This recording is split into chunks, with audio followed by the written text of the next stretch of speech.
I got you stuck off the realness. We be the infamous, infamous, infamous, infamous, infamous, infamous, infamous. Yo, what up, guys? Welcome to another deck profile on this channel. This time in English because I want to reach a bigger audience with this video. The deck Swordsoul I played yesterday at the regional in Berlin by the more or less infamous BB land. Around 220 players attended there yesterday, and I became third place with 7 wins and only 1 loss. And yes, I played 10 years Swordsoul, and I want to show you guys my list. These were my tokens for yesterday. Let's start with the main deck. I played the more or less standard ratios: 3 Moye, 3 Longyon, 3 Ecclesia, 2 Taya. No further explanation needed because this is most likely solved. What's not solved, but you have, if you play a deck that has a quite large player base, in my opinion, you have to differ from those other deck lists. So you have to find some kinda low-key spice, in my opinion, and in my case, I played a big 10 count. I literally played 10 Ys. 3 Ashna, 3 Vishuddha, 3 Atara, and 1 blue. I often see in other current Swordsoul deck lists that you play 3, 2, 2 and 2 vessels, but my theory is that in any case you want to see your Moye alive, and vessel is not a name, plus Vishuddha is so important in the matchup against Kashira, and you want to have more Vishuddha than vessel, because in any case, if he makes a rise hard pass and you can't imperm it or chalice it or something like that, because he's forbidden land set, then Vishuddha is your most likely first and best out for a rise hard, and then you want to see him at all cost, and vessel would just go into the void, because you have the Tenyi that you foolish has to hit the graveyard before you can add, and then yes, it's too late. In my opinion, it's better to run more Tenyis than vessel, and 3 Atara, because in the tier format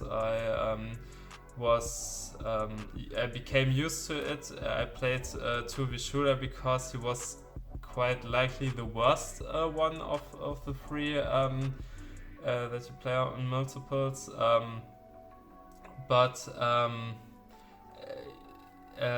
and he gains and regains many resources, and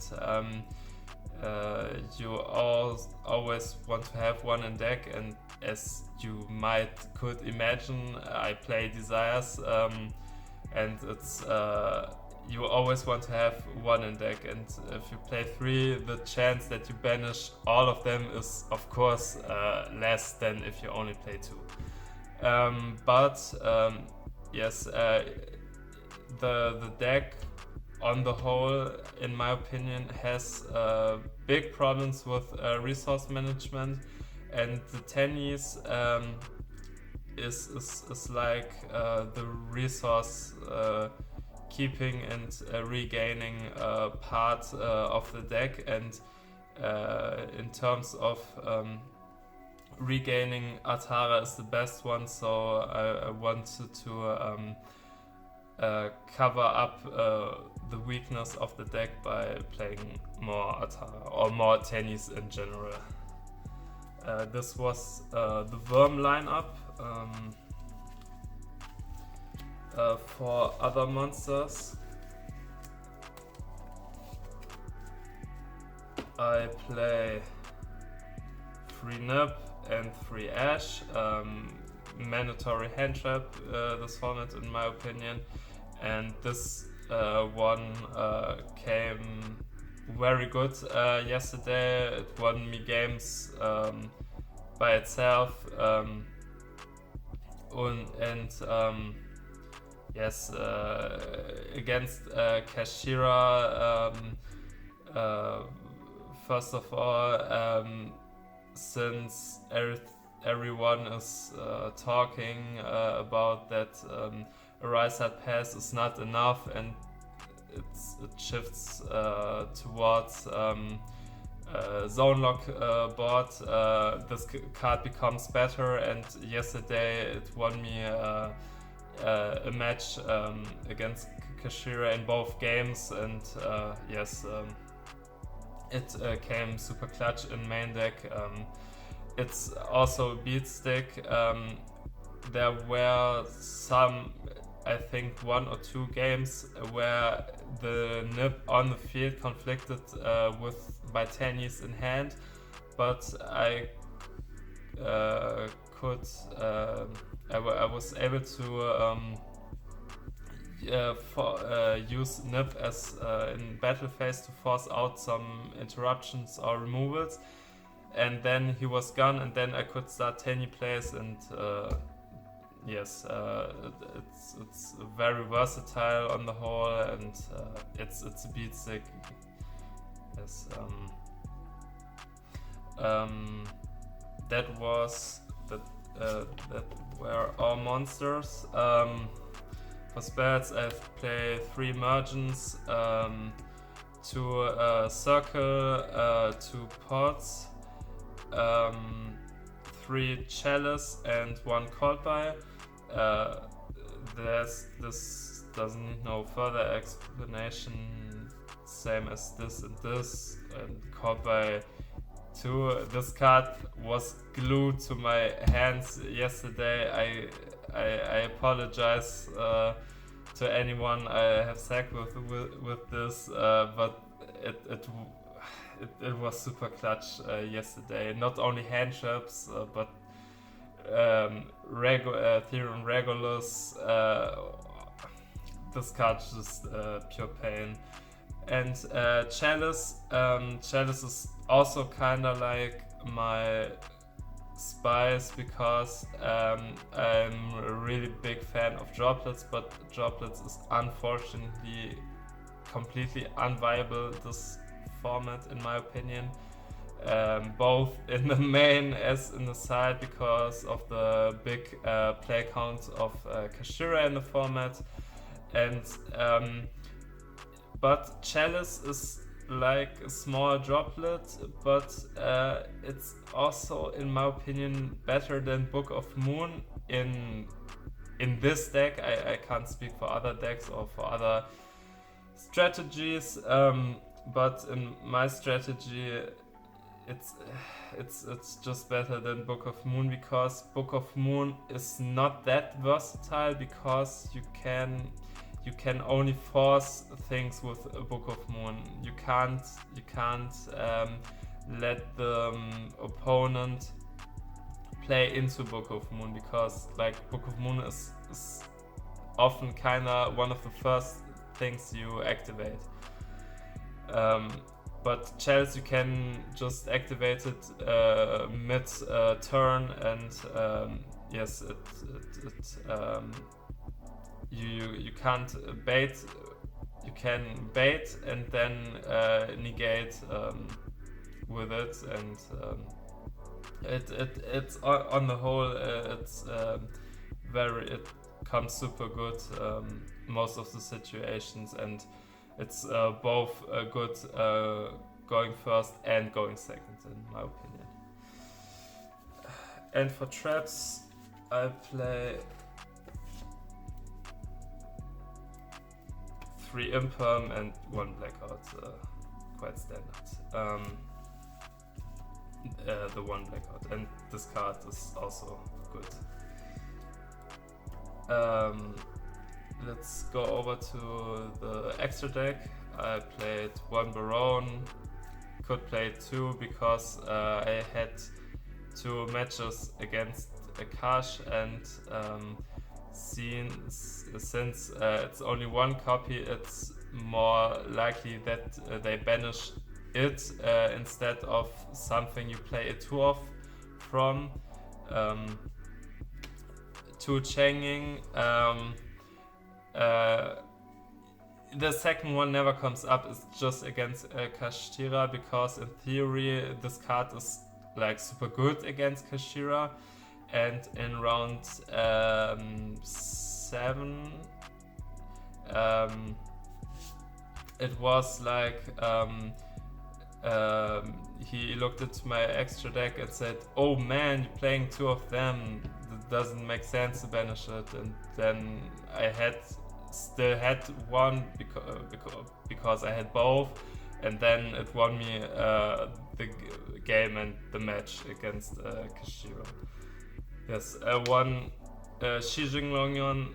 This card comes super rare because I never build it, I never make it blind anymore, because Baron blind is mandatory. He just came up once going second when I dark ruled a board, and then I wanted to have more interruptions for his follow-up turn. 1 Shao Feng, it came up once, and then it was not that good, because I made it against Brave Plunder Patrol because of the light ship, but it didn't matter, and yes, I had the board where I had 3 synchro monsters, and then I thought could be a good idea to make him so that he can't use the light ship. 1 Draco Berserker, solid card. 2 Baxia, very good card. 1 Yazi, didn't came up once yesterday. Yes, 2 Shizhou, of course, and then 1 Shaman and 3 Monk. The 3rd Monk was a last minute decision. I cut Ice Jade Gymia because in testing it never came up. Yes, and sometimes I wish I had a 3rd Monk, but yesterday the 3rd Monk never came up. In the retrospective, I would like to have played Emancipator Dragite because I lost to Gozen match against Labyrinth, and this was my only loss. And when you know some Moye make token, you can still go into synchros, and then you have also spell trap negate, which forces out another spell trap. This was my mistake, kinda. So So I would cut one for Dragite and maybe I would play another Baron, but one is quite enough. This was it for the extra deck. Let's go over to the side. I played 4 Bestials, 5 Magna, 1 Druis, because of MathMech. This was kinda a meta call for yesterday, because MathMech is, I would say, a regional deck, because it performs well on regionals. Maybe for higher tier events it's not that viable to gain higher places, but for regional it's completely fine, and I played 2 times against MathMech yesterday and won both because of the Bestials, and they came super good.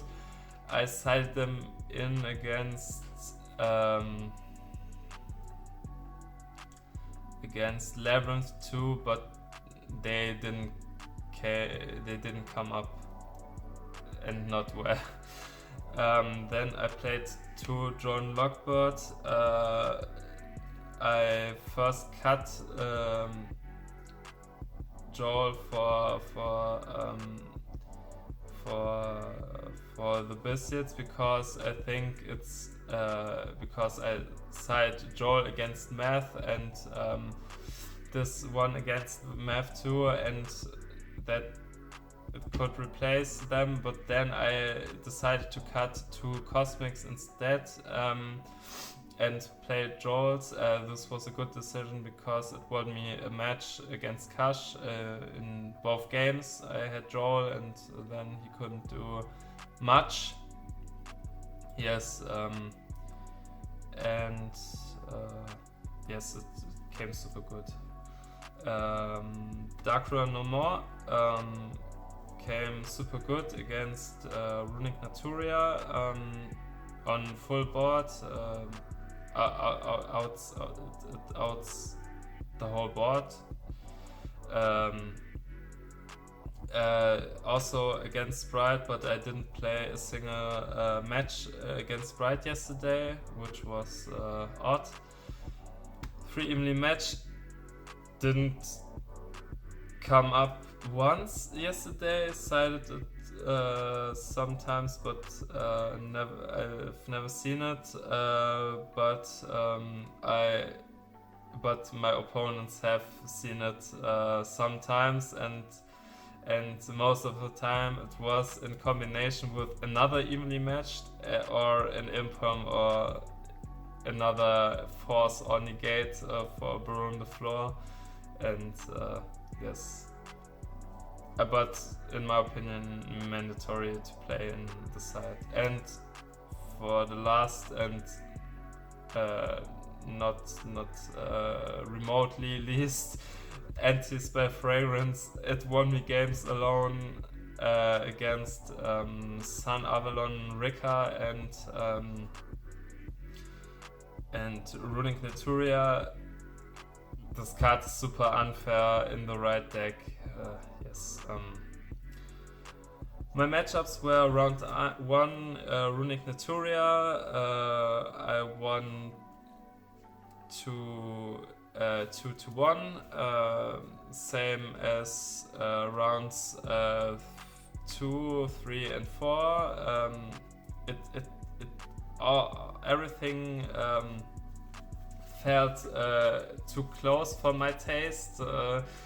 That I didn't like how the tournament started, but in the end it got better. I played in round 2 against Brave Plunder. Round 3 Rika Sun Avalon. Round 4 was the first MathMech matchup. Then I was 4-0 in round 5 I played against Labyrinth. This was my only loss. He 2-0'd me in like 20 minutes. That didn't feel good. Round 6 was against Kashira. I won this 2-1 thanks to Droll and seeing the right cards, of course. Round 7 was against Tobias Sommerfeld, the winner of the YCS Dortmund 2 in 2019. He was a very cool dude, shoutouts to him. But I 2-0'd him thanks to Nibiru. It came super clutch against Kash, and yes, it was a very fun match, and I was, yeah, you could say kind of proud that I 2-0'd a former YCS champion. But yes, that's the game. And the last round I played was also against Mathmech and Bestials and other hand traps. Have let me play through, or more likely they stopped him from playing, and that's how I won also 2-0. Ironically, the on paper hardest 2 rounds were the easiest. Yes, Yu-Gi-Oh! Is a weird game, but that's just the game, I guess. Yes, on the whole was a very nice experience. 7-1. It's my first region top here at the box. So you say I didn't. So you can't say I made this up. No flex at this point. Yes, shoutouts to everyone who were with me there. Shoutouts to everyone at my locals. Shoutouts to my testing partners on Discord that tested me with me for this regional. And yes. Yes, just shoutouts to everyone. I'm very, very happy about this result. Thanks for watching. Goodbye.